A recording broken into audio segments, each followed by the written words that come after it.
A few years ago, back when I was still working as a realtor, something happened that shook me to my core. I unknowingly helped the man my wife was cheating on me with find and lease an apartment. Didn't recognize him at the time. He was just another client, normal guy. This was all before CO hit. I was in the office full-time closing deals like usual. One quiet afternoon, a polite, soft-spoken man walked in, said he was looking for a studio. Nothing about him stood out. We clicked well enough. Found him a decent place and even negotiated him a lower rent. Just doing my job. I thought that was the last I'd ever see of him. Months passed, and earlier this year someone I knew casually mentioned seeing my wife was leaving the same apartment complex with a man. They were arm in arm, walking like a couple. Then another time, same friend said he saw them carrying groceries together. First I laughed.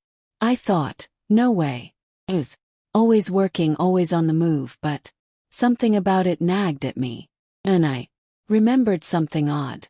When the pandemic started, she claimed her company went remote, but she still dressed up and left the house every morning like clockwork.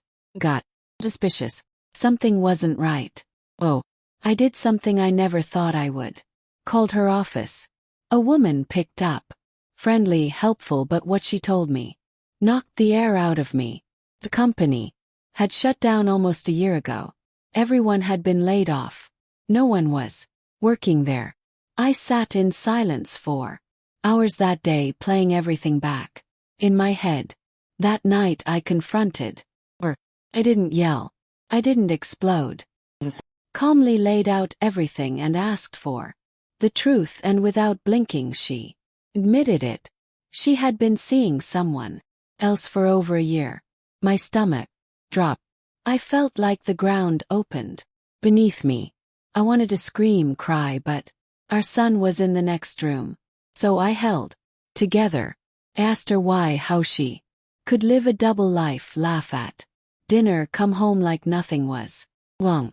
She shrugged and said, "What's really changed?" She had a point in the cruelest way. Dinner was still served. Groceries still stocked.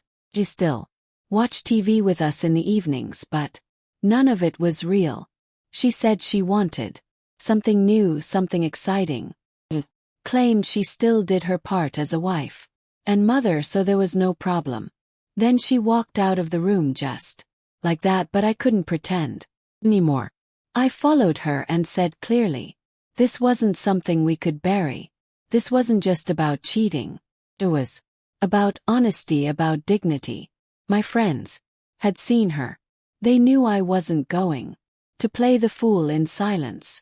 We talked all night. Finally, we both admitted it. It was over. We decided to separate.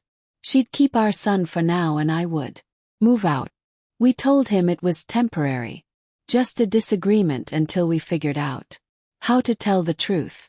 But it didn't take long for things to fall apart. Suddenly, everything I used to handle became her job: schedules, school, routines. Our son told me she was always overwhelmed, constantly frustrated. Had more time but less control. Meanwhile, the man she left me for started disappearing. Their dates grew fewer. The spark died. And one day my son asked if he could live with me. Instead, he said I understood him, that things were calmer with me. Eventually, he moved in. Later I learned something that made the irony even heavier. Had taken out a massive loan to help. That man bought him the very apartment I had helped him get. And now she's drowning in debt, alone, struggling to keep up with a life she thought she wanted. It's as if fate gave her exactly what she reached for and showed her how empty it really